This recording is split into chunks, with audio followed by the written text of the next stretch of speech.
Abra sua Bíblia comigo, por gentileza, em primeira carta de Paulo aos Coríntios, capítulo 1, versículo 18. O tema da mensagem hoje é: a mensagem da cruz é o poder de Deus. Diz assim o texto da palavra: porque a palavra ou a mensagem da cruz é loucura para os que perecem ou estão perecendo, mas para nós que somos salvos ou estamos sendo salvos, é o poder de Deus. Amém. Pode ocupar o assento. A mensagem da cruz de Cristo, ela é fundamental, ela é central, ela está no âmago do cristianismo.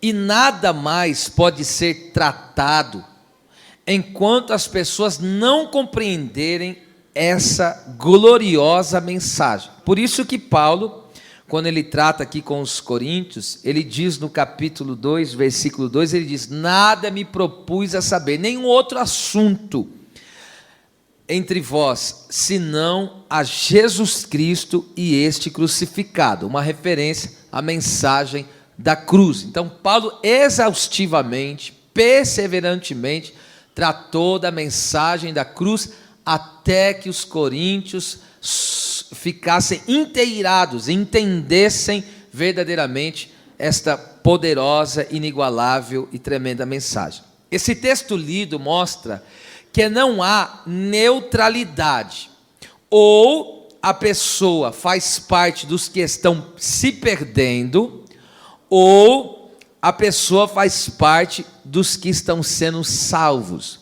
Porque perceba aqui comigo, quando o texto diz aqui nessa nossa tradução, os que perecem, significa os que estão se perdendo. Por quê? A pessoa que não tem a fé em Cristo Jesus, a cada dia que se passa, a condenação dela está mais perto do que nunca. E quando eu digo condenação, eu falo da condenação final, que é a eterna.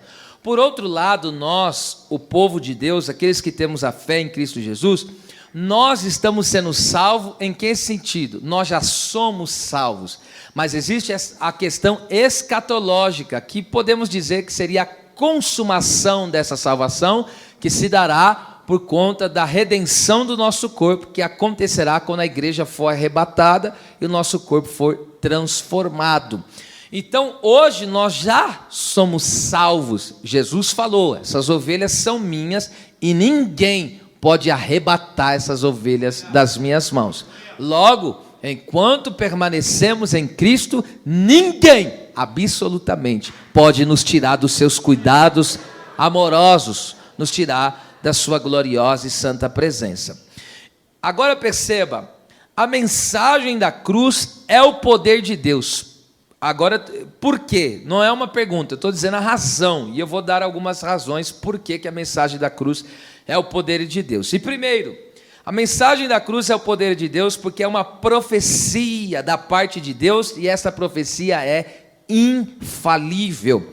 Em Gênesis, capítulo de número 3, versículo 15, muitos têm esse texto como proto-evangelho, ou seja, o primeiro evangelho a ser pregado, e no caso foi pregado pelo próprio Deus. Depois da queda da raça humana, Deus disse assim: e porei inimizade entre a sua semente, se tratando da serpente, ou seja, as pessoas não salvas, que não permanecerão em Deus, que não andarão pela fé, e colocarei inimizade entre a tua semente e a semente da mulher, que no caso, falando aí profeticamente da vinda de Jesus, o verbo que tomaria a forma humana. E aí o texto diz o quê? Este, se tratando de Jesus, ferirá a tua cabeça, e tu lhe ferirás o calcanhar. Então aqui já estava Deus anunciando, profetizando e declarando que Jesus, através da morte da cruz, venceria Satanás, mas ia ser doloroso, porque ele seria ferido ali na cruz. Agora perceba, Deus colocou essa inimizade, conforme o texto que eu citei para os irmãos, colocou a inimizade do seu povo contra o inimigo. Deus fala: porém inimizade. E em quem que Deus colocou inimizade? contra a descendência do maligno, que é chamada raça de víbora, né? Pessoas contaminadas com o pecado. E agora a semente que vem de Deus, ou seja, as pessoas que nasceram de novo, que andam pela fé. Então há um conflito, por isso que não há neutralidade. Ou você faz parte de um grupo, ou você faz parte de outro. Não existe uma terceira opção. Ou você é da luz, ou você é das trevas. Ou você está perecendo, ou você está sendo salvo. Não tem como fugir disso, ok? Agora, Deus coloca inimizade. Por que Deus coloca inimizade? Para que os seus servos, o seu povo, mantenham-se na sinceridade de coração e na pureza de mente, e não caiam na mesma cilada que Eva caiu, tendo a mente dela corrompida, porque Deus havia dado uma ordem para o ser humano, uma lei, um mandamento. E qual é o mandamento que Deus deu? Não come do fruto da ciência do bem e do mal. Ali estava o mandamento. E ali, os homens ali seguindo aquilo que Deus falou, eles estavam agindo de acordo com a mente de Deus, porque Deus revelou a sua vontade, Deus revelou a sua palavra, e a mente de Deus nós poderíamos dizer para nós aqui nesse contexto que é a palavra, porque aquilo que Deus faz, aquilo que Deus pensa, aquilo que Deus planejou, está tudo revelado aqui na palavra. Então a palavra é a mente de Deus. Quer conhecer a mente de Deus? Se intere na palavra do próprio Deus. Agora perceba que Deus ele coloca inimizade, por quê? Porque a serpente veio, dominada, é claro, por Satanás, e começou a dialogar com Eva. E ali a serpente falou: por que você não come desse fruto? E Eva falou: olha, Deus falou assim. Então veja que ela estava caminhando de acordo com o que Deus tinha revelado, de acordo com o que Deus tinha falado. E aí Satanás enganou ela, dizendo: não é bem por aí, do jeito que Deus está falando. Então veja, a mente dela foi corrompida quando a palavra foi distorcida. Então cada vez que a palavra de Deus é distorcida na vida de alguém, a sua mente está sendo corrompida da sinceridade de coração e a pureza da tua mente em Deus. E por que Deus então coloca a inimizade? Porque Satanás continua querendo tirar a igreja, a noiva do Cordeiro, os salvos, os crentes, tirando eles dessa pureza da palavra. Então Deus coloca inimizade, por quê? Para a gente não parar nem para dar ouvido mais para o inimigo, para que nós nos mantenhamos na pureza e na sinceridade do Senhor. Agora veja que coisa tremenda, mesmo que Jesus sofreu na cruz, não foi a sua derrota, jamais. Você sabe que a cruz, nós nos lamentamos pelo preço pago, que foi muito doloroso, mas isso já estava previsto pelo Todo-Poderoso. Deus havia profetizado que essa era a via em que Jesus teria que caminhar para derrotar Satanás e cumprir a vontade do Pai Celestial. E agora veja que na dor de Cristo, no seu sofrimento na cruz, está sendo cumprido a profecia está sendo cumprida. Jesus foi ferido no Calvário, mas foi lá no Calvário que ele triunfou, que ele venceu sobre Satanás e todos os demônios. E esta profecia de Gênesis 3,15, que o Senhor esmagará a cabeça da serpente, ela culminará. O que é culminará? O ponto mais alto, porque Jesus já venceu Satanás, só que agora vai culminar quando? Romanos 16:20, e o Deus de paz, em breve, esmagará Satanás debaixo dos vossos pés. Então isso se dará a derrota total, não sobrará mais nenhuma ação para o inimigo, que ele será totalmente derrotado. Então a cruz é o poder de Deus, porque é essa profecia infalível. Segundo, é também o poder de Deus, porque é o plano eterno do Senhor. Olha que coisa linda, a cruz é o poder de Deus, porque é um plano eterno, do Senhor. E eu quero ler o texto, 1 Pedro 1, do 18 ao 20, escute, antes de ler. Deus não foi pego de surpresa quando a humanidade caiu em pecado. A cruz de Jesus não é o plano B da divindade, pelo contrário, é o plano eterno e perfeito de Deus. Porque às vezes alguém pode ver Adão e Eva pecando e pode dizer: ixi, agora eles colocaram o plano de Deus por água abaixo. Não, filho, o plano de Deus não tinha um plano B. Deus já tinha um plano perfeito e infalível na sua presença. E esse plano, conforme é revelado aqui, agora nós vamos ouvir coisas aqui muito interessantes, olha só. Sabendo que não foi com coisas corruptíveis que perecem, como prata e ouro, que fostes resgatados da vossa vã maneira de viver. Então, primeiro, a cruz de Cristo, primeiro aqui nesse ponto, nos resgata da nossa vã maneira de viver. E qual é a maneira vazia de viver? Qual é a maneira inútil de viver? Qual é a maneira fútil de se viver? É aquela maneira de viver que todo ser humano que não está em Cristo vive. Primeiro, ele vive para si mesmo.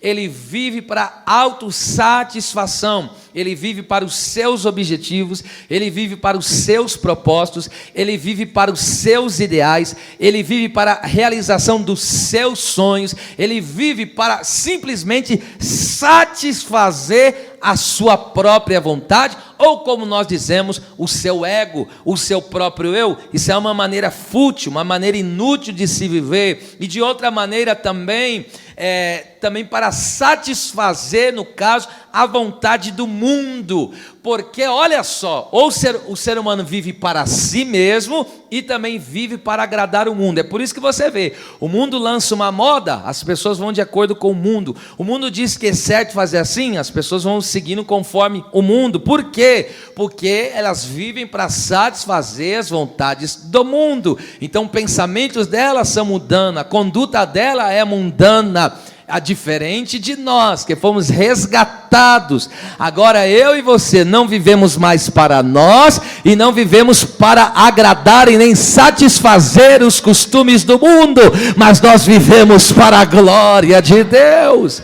Agora a nossa perspectiva de vida é exaltar a Deus acima de todas as coisas. Versículo 19, aqui está uma revelação muito impactante. Mas nós somos resgatados, olha só, com precioso sangue de Cristo, como de um cordeiro imaculado, incontaminado. Olha só, precioso sangue. O que é precioso? Precioso, minha gente, é algo que tem grande preço, algo que tem grande valor, de um valor inestimável, é algo que é raridade, que tem pouco no mundo, então por isso que ele se torna precioso. Agora aqui o texto está dizendo que o sangue de Jesus, ele é o quê? Precioso. E esse precioso aqui, oh meu Deus, é o sangue que não tem valor, ou seja, no sentido de ele é incalculável, não tem um valor a você chegar, olha, eu vou calcular o valor do sangue. O valor do sangue de Jesus, ele é incalculável. É uma raridade, tão raridade que só existe um sangue de Cristo. É puro, é imaculado, incontaminado. Agora escute isso aqui, só para você dimensionar a preciosidade do sangue.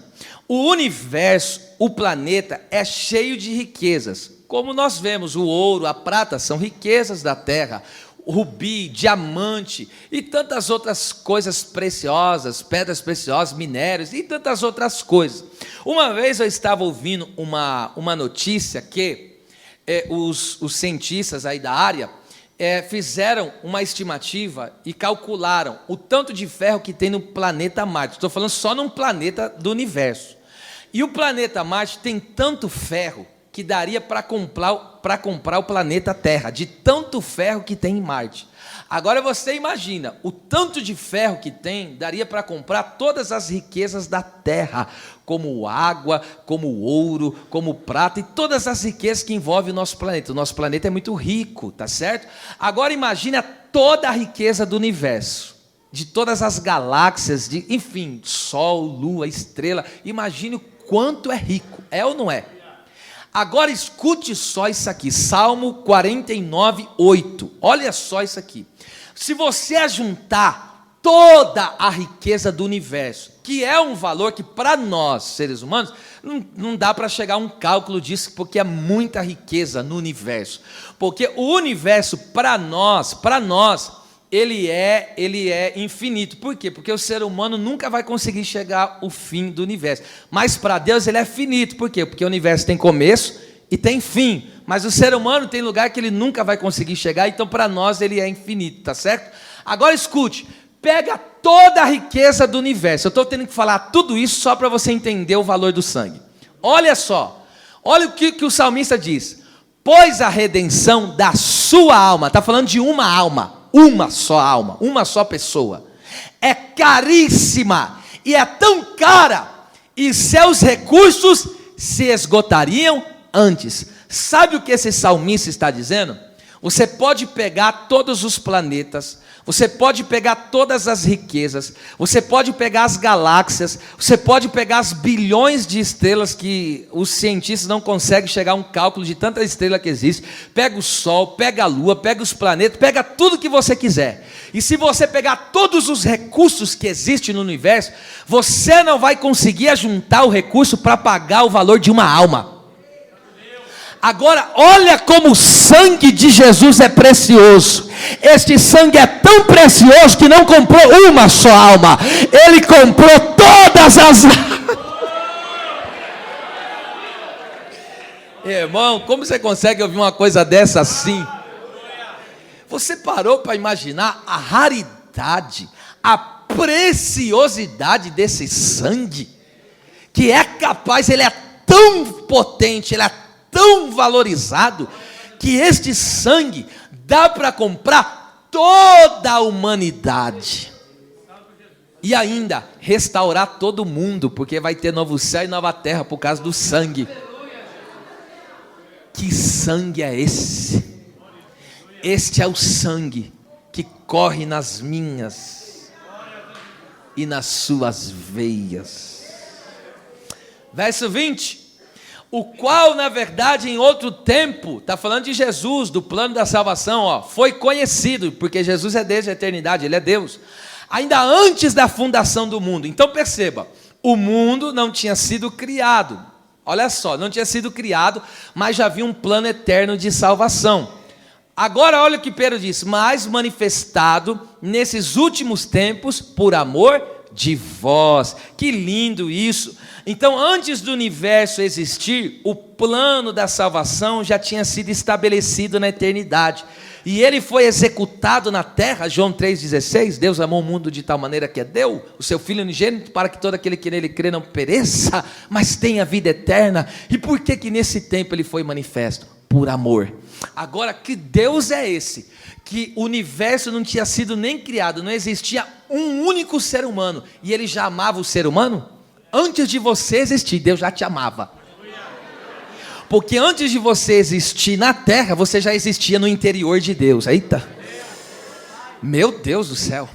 Então veja só, é um plano eterno. Deus foi lá e estabeleceu, vou salvar o ser humano, e o plano da salvação é meu filho.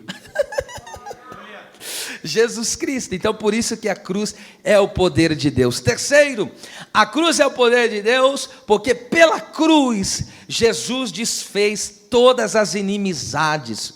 Efésios 2,16, veja só, e pela cruz reconciliar ambos com Deus em um só corpo, matando com ela as inimizades. Perceba, aqui por isso que a cruz é horizontal e vertical.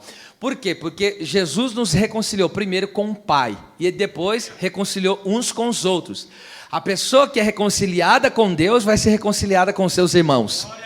Agora perceba isso aqui, que coisa tremenda essa lição da cruz de Cristo, que a palavra reconciliar aqui no grego significa trazer de volta ao estado anterior de harmonia. Então antes do pecado, trazer inimizade entre os homens e Deus, porque a Bíblia diz que a única coisa que separa o homem de Deus, Isaías 49, diz que é o pecado. Então veja só, antes do pecado romper essa amizade, essa harmonia, essa paz que o homem tinha com Deus, você sabe que não existia templo, não existia véu. Por quê? A presença de Deus era vivida, era sentida em todos os lugares. O texto diz que o Senhor passeava no jardim, dando a nós entender o que? Deus quer que o seu povo ande com Ele, ande de mão dadas com Ele. E ali, por que no Éden não existia templo e não existia véu? Porque Deus se manifestava em todos os lugares. O homem estava na casa, Deus se manifestava na casa dele. O homem estava, onde que ele trabalhava? No meio do jardim, ele trabalhava lá, e Deus se manifestava lá. E por que não tinha templo? Porque culto era culto em todo lugar, porque a presença de Deus tomava todos os ambientes. Mas agora que o homem transgride, o homem peca, a ira de Deus é contra agora o pecador, e por isso que o homem está com medo de Deus e está se escondendo entre as árvores, como está escrito em Gênesis 3:8. E aí Jesus, através da sua morte na cruz, veio restaurar essa harmonia, e o sinal dessa restauração está na onde? No véu que foi rasgado.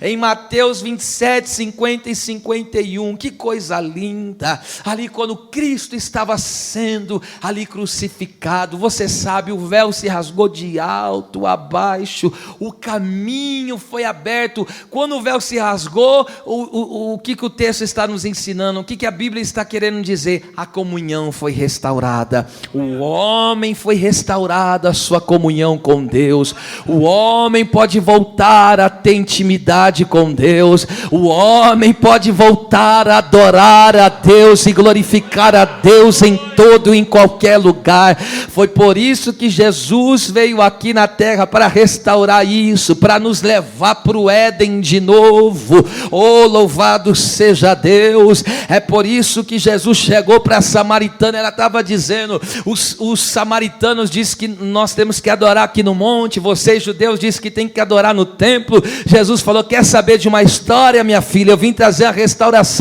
e a restauração é essa. E a hora vem onde os verdadeiros adoradores adorarão ao Pai em espírito e em verdade, porque Deus é espírito e se importa que assim os seus adoradores o adoram. Então você adora a Deus aqui, adora a Deus acolá, você adora a Deus em casa, adora a Deus no trabalho, adora a Deus aqui reunido na igreja, adora a Deus no carro, adora a Deus no caminho, porque já não há mais separação. Nós não temos medo de Deus, pânico de Deus. Deus é o nosso Pai, Deus é o nosso amigo, Deus é o nosso Senhor.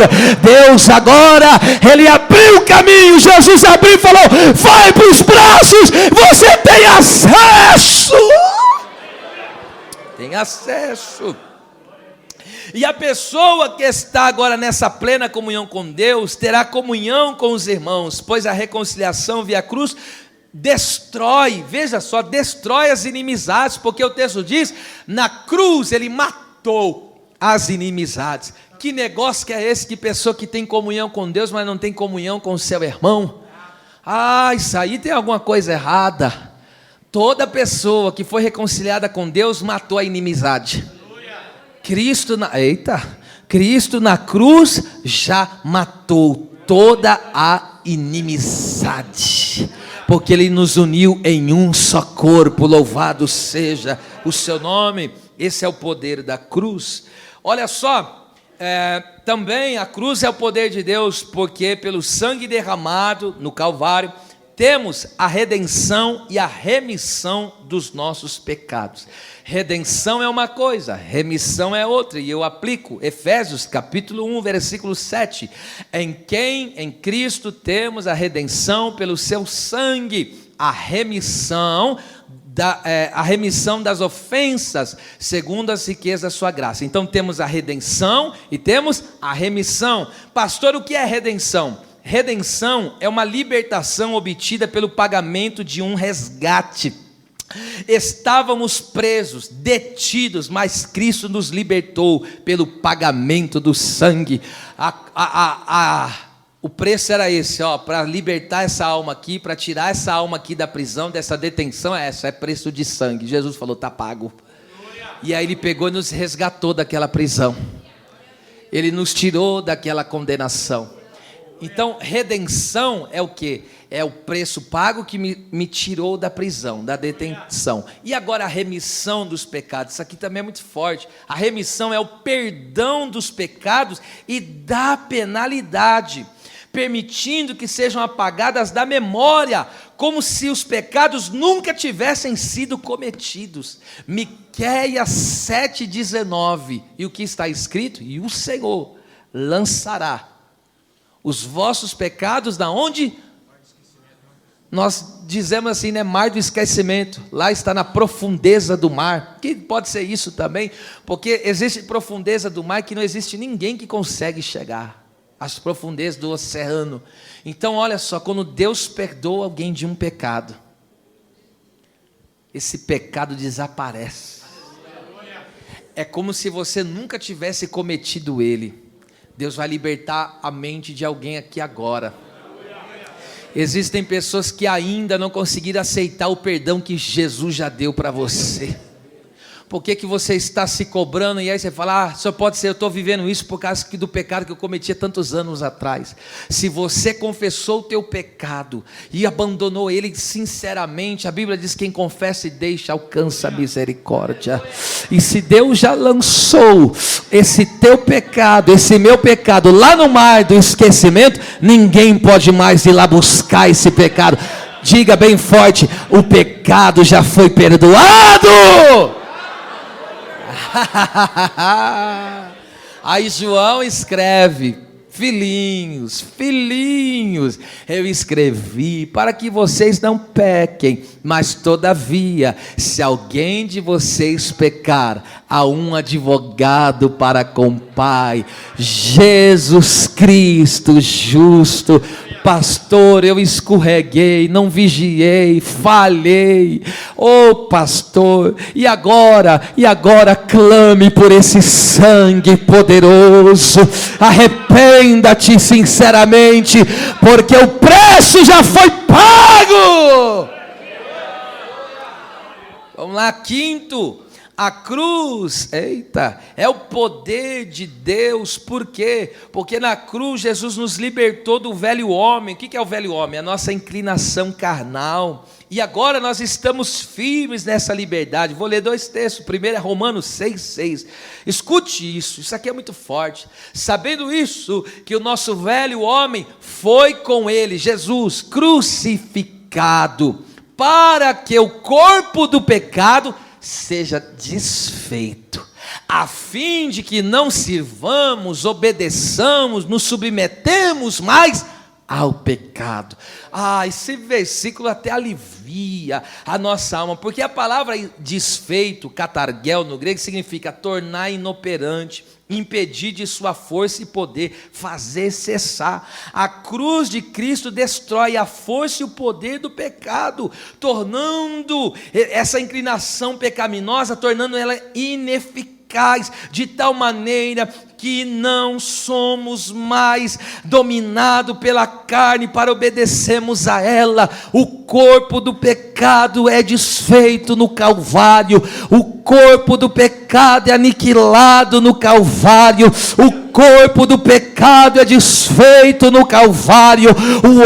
O velho homem perde o seu poder, perde a sua força, de tal maneira que antes você não conseguia resistir. O pecado dizia, vai lá, se prostitui, vai lá, bebe, vai lá, fuma, vai lá e adultera, e você não aguentava, ia lá fazer essas práticas. O pecado vinha e dizia, desce a lenha, fala mal dele mesmo, puxa o tapete dele mesmo, atrapalha a vida dele, e aí você não aguentava, ia lá e fazia. Mas agora, no poder da cruz de Cristo, no poder do Calvário, o pecado fala, me obedece, vai lá e pratica essas obras. Aí você diz, você não tem mais poder, você não tem mais força.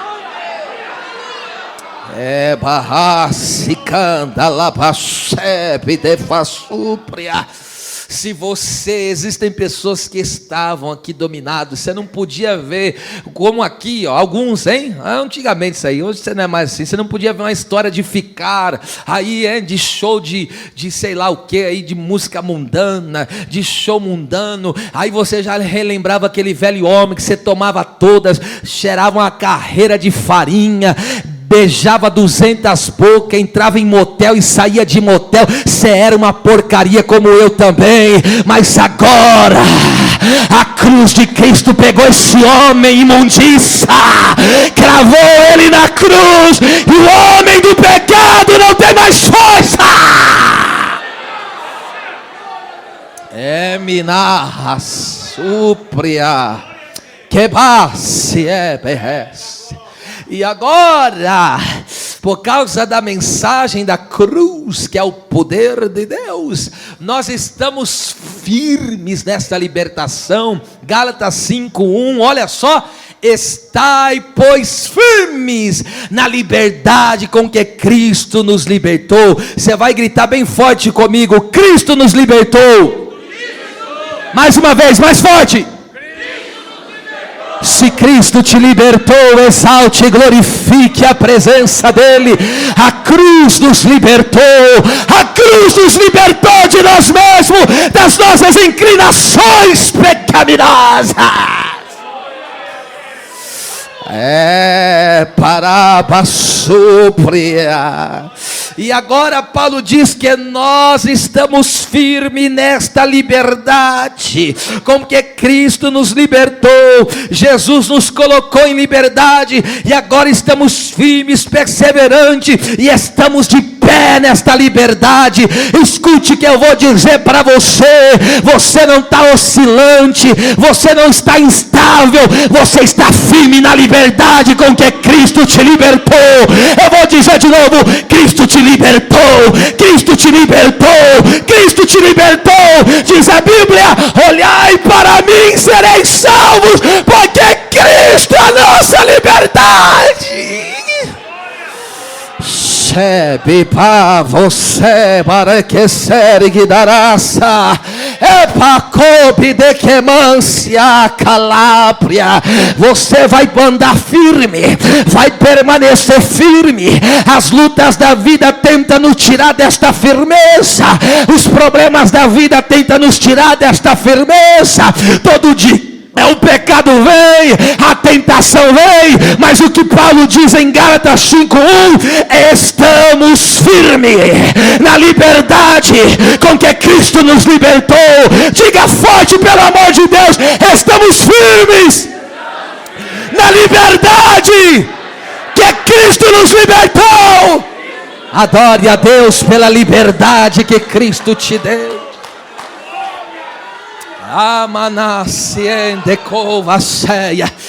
Tem velho homem que vai morrer hoje aqui. Jesus já pagou o preço por esse velho homem. Recebe uma nova natureza, recebe a regeneração, recebe um novo coração, recebe da parte de Deus. Eita, Pai, é firme nessa liberdade. Agora escute, ainda a mensagem da cruz é o poder de Deus. Porque, olha lá, porque Jesus, o que ele faz através da cruz? Ele tira o ser humano do mundo. Ele tira o ser humano do mundo através da cruz. Escute, oh meu Deus, Jesus, aleluia. Eu vou ler o texto, Gálatas 6,14, ó. Mas longe esteja de mim gloriar-me, a não ser na cruz do nosso Senhor Jesus Cristo. Qual que é a nossa glória? A cruz. Pastor, no que o senhor se vangloria? Do que Jesus fez. Essa é a nossa glória. A nossa glória está em tudo que Jesus fez. Por isso que o mérito de nós termos a resposta à nossa oração não é nosso, é pelo aquilo que Jesus fez na cruz do Calvário. Todo o mérito é dele, toda a honra é dele.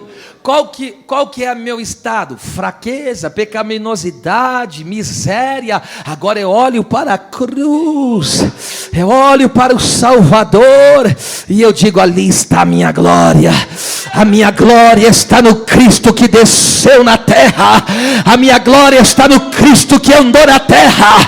A minha glória está no Cristo que sepultou o seu eu no Getsemane, subiu no Calvário, foi sepultado, mas ao terceiro dia ressuscitou. Essa é a nossa glória. Olha lá: pela qual o mundo está crucificado para mim e eu para o mundo. Não dá liga. Não dá liga. Depois que pela fé você aceitou a obra de Cristo na sua vida, não dá mais liga. Não dá. Não tem como. Olha lá, eu estou crucificado para o mundo para lá, eu para cá. Eu estou crucificado para ele e ele para mim. Eu não tenho nada do mundo e o mundo não tem nada de mim. É isso que Paulo está dizendo. Quando Cristo morre na cruz, o poder da carne, o poder do pecado, aniquilado. Enquanto eu permanecer em Cristo, vence o pecado. Agora, o mundo, porque o mundo quer nos tragar. O mundo, ele não aceita de nos ter perdido. O que a Bíblia diz? O mundo jaz no maligno. Ali jaz, irmão, quando fala, significa dentro do maligno, o mundo está morto.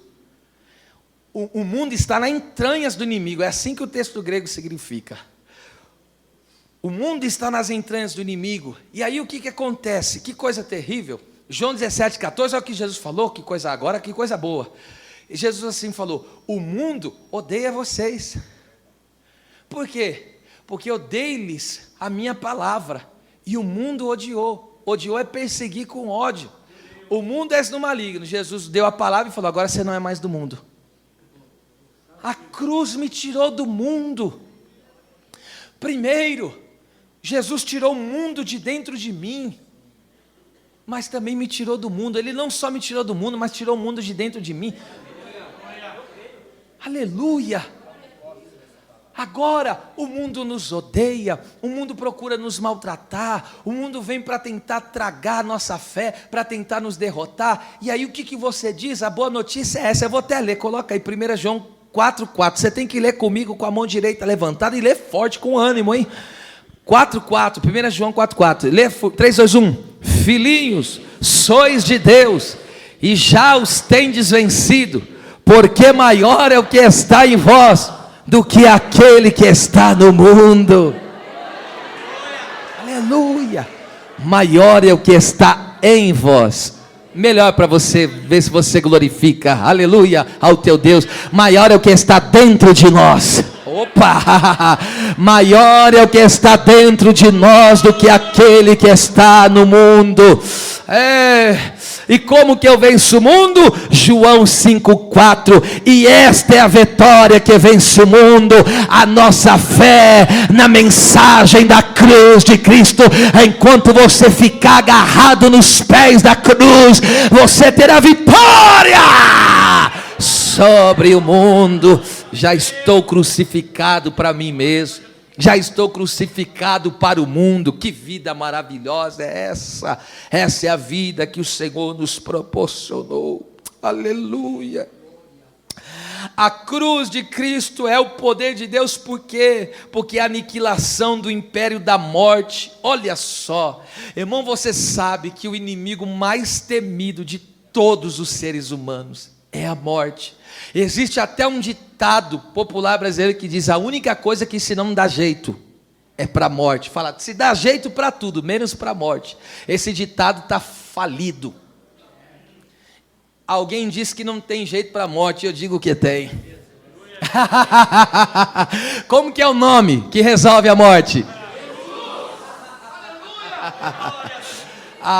Vamos lá, olha só, meu Deus, Hebreus 2,14, oh meu Deus, a cruz é o poder, por quê? Por causa disso aqui, ó. E visto como os filhos participam da carne e do sangue, estou falando de nós, natureza humana, também ele participou das mesmas coisas. Ele quem? Jesus, tomou a forma humana, para que pela morte na cruz, aniquilasse, destruísse o que tinha o império da morte. Quem que tinha o império da morte na mão? Isto é, o diabo. O homem pecava, aí o diabo pegava a Satanás como um ferrão, ou o Satanás pegava a morte como um ferrão. Aí o ser humano pecava, ele pegava a morte e matava o ser humano. Esse é o ferrão de Satanás, é a morte. Só que ele, que agora tinha um império da morte, olha o que aconteceu. Jesus, ele destruiu. Jesus, ele aniquilou o poder da morte. Para quê? Para isso aqui, ó, versículo 15. Oh glória! E livrasse todos os que com medo da morte. Vê se o crente fiel teme a morte. Eu estou falando o crente fiel. O crente fiel, ele não tem medo da morte. Olha só, e livrasse todos os que com medo da morte estavam por toda a vida sujeitos à escravidão. Ou seja, por toda a vida, a finalidade qual que era aqui de toda a vida? O inferno mesmo. Só que agora Jesus, Ele nos libertou de tal maneira que Ele aniquilou o poder da morte. Você tem que pôr isso na sua cabeça de uma vez por todas. A única coisa que a morte pode fazer com um crente é levar ele para mais perto de Jesus. A morte não pode fazer mais nada contra nós. Escute, quando eu falo isso, não estou dizendo para você que você queira viver menos. Não, continua vivendo, cumprindo o teu chamado, cumprindo o teu propósito, vivendo, mas você tem que entender que essa vida que estamos vivendo, essa não é a verdadeira vida. Não, a verdadeira vida está quando o nosso corpo for glorificado. Jesus triunfou sobre todos os estágios da morte. Escute, esse Jesus é tão lindo, eu amo tanto ele assim quanto você, porque Jesus não simplesmente venceu a morte, Jesus ele venceu todos os estágios da morte. Vou dar um exemplo aqui para você pegar isso aqui e ver se você reage. A filha de Jairo morreu. Qual que é o primeiro estágio depois que a pessoa morre? O velório. Jesus ressuscitou a filha de Jairo no velório. Segundo estágio depois que a pessoa morre, no cortejo fúnebre, Jesus ressuscitou o filho da viúva de Naim. Qual que é o terceiro estágio da morte? O enterro, sepultamento. Jesus foi e ressuscitou a Lázaro. E depois tem uma quarta fase. A quarta fase é a fase onde a pessoa está na região dos mortos, morre e vai para a região dos mortos. Mas quando Jesus morreu na cruz, o que aconteceu? Mateus 20, coloque isso aí, porque senão não vão acreditar. Mateus 27, 52 e 53. Porque Jesus na cruz morreu, e o corpo dele, quando ele morreu, a alma dele não fica ali, ele vai direto para o Hades, a região dos mortos, para ficar mais fácil o entendimento. Ó. E aí o que aconteceu? Como sinal que Jesus tinha triunfado sobre a morte, olha o que acontece. E abriram-se os sepulcros, e muitos dos corpos dos santos que dormiam foram ressuscitados. Versículo 23, e saindo dos sepulcros, depois da ressurreição de Jesus, no caso dele, né, dessas pessoas, entraram na cidade santa e apareceram a muitos. Agora imagine, pessoas que estavam lá, só o osso, alguns estavam em decomposição, outros já estavam só o osso, outros estavam só o farelo do osso. Mas quando Jesus baixou lá no Hades, na região dos mortos, como sinal que ele tinha triunfado sobre a morte, o que aconteceu com essas pessoas? Ressuscitaram. E por que isso aconteceu? Para se cumprir o que ele tinha dito. E as portas do Hades não prevalecerão contra a minha igreja. Oh, bendito e louvado seja o nome do Senhor. Agora escute, oh Deus, quando Cristo ressuscita, o único que ressuscitou pelo seu próprio poder foi Cristo. Todas as outras pessoas que ressuscitaram na história, todas foram ressuscitadas pelo poder de Deus. Nunca ninguém ressuscitou por si só. Jesus como Deus, em alguns momentos você vai ver, ressuscitou pelo Espírito, ressuscitou pelo Deus Pai, e Ele mesmo fala, eu vou ressuscitar pelo meu próprio poder. E por que fala que a ressurreição aconteceu? O Espírito ressuscitou, o Pai ressuscitou e o Filho ressuscitou pelo seu próprio poder, porque não tem como dividir Deus. Deus é um só. Então por isso que Ele fala, eu ressuscitarei pelo meu próprio poder. Aqui Ele está falando poder de Deus. E agora 1 Coríntios 15, 20, o que está escrito? Quando Cristo morre e ressuscita, Ele se torna primícias de todos aqueles que estão mortos. O que é primícia? É um fruto que garante a colheita. Se Ele é o primeiro a ressuscitar pelo seu próprio poder, Ele garante o quê? A ressurreição de todos nós. Ou seja, pensando assim que alguns que já morreram, por exemplo, você tem um parente que morreu, mas morreu na fé, Jesus é as primícias. Como Jesus ressuscitou, Ele também vai ressuscitar. Se Jesus voltar, olha, vai ser tão lindo, nem a morte nós não vamos ter essa experiência com a morte. Se Jesus rebata a igreja hoje, glória a Deus, se isso acontecesse, nós não ia termos nem a experiência com a morte, ia ser transformado já, aqui agora. Então escute, a morte não pode fazer mais nada. O que fica, escute, nós deveríamos até pensar sobre isso, porque é triste, né? Quando algum parente, alguém próximo, algum irmão amado morre, a gente fica triste, pela saudade, por não ter mais a companhia dele pessoal aqui. Mas na verdade, quando uma pessoa morre, nós deveríamos, em Cristo, né? Nós deveríamos festejar. Porque a morte em Cristo, significa a cessação de todas as dores. A morte em Cristo significa ir direto hoje para a Nova Jerusalém. Então, o medo do ser humano, Jesus já venceu todo esse medo. Esse é o poder da cruz de Jesus Cristo. E para encerrar, a cruz de Cristo é o poder de Deus, porque é a obra consumada de Jesus. Em João 19:30 está escrito o quê? Está consumado. Essa palavra está consumada, que você conhece no grego, de tanto que já ouviu, tetelestai. Esta palavra está no perfeito no grego. Isso significa o quê? Que é uma obra que foi feita naqueles dias e tem valia até os dias de hoje. Foi feito naqueles dias e o efeito daquela obra continua até hoje, aqui agora. Então, quando Jesus bradou, está consumado, o que isso tem a ver comigo e com você? Por causa desse brado, nós podemos nos apropriar de todas as bênçãos do Senhor. Conforme Efésios 1:3, Deus nos abençoou com todas as bênçãos espirituais em Cristo.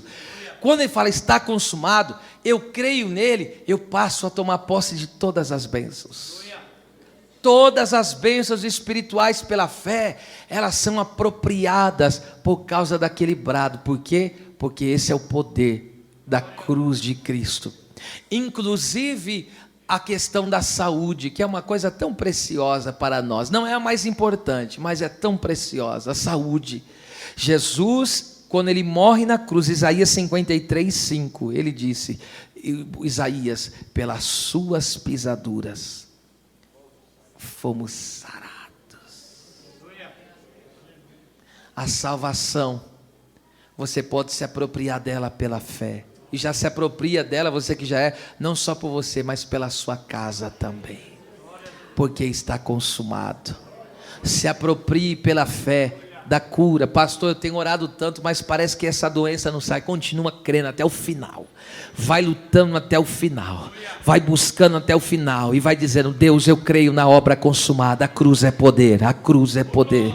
A cruz é poder para salvar, para libertar, para transformar, porque a cruz é o poder de Deus. Então, para aqueles que estão se perdendo, a cruz é loucura. Fala para uma pessoa do mundo, para ele largar os vícios dele, largar o mundanismo dele, largar o dinheiro fácil no sentido de roubar, defraudar os outros. Fala para ele isso, para você ver. Ele vai falar, você é tonto, é?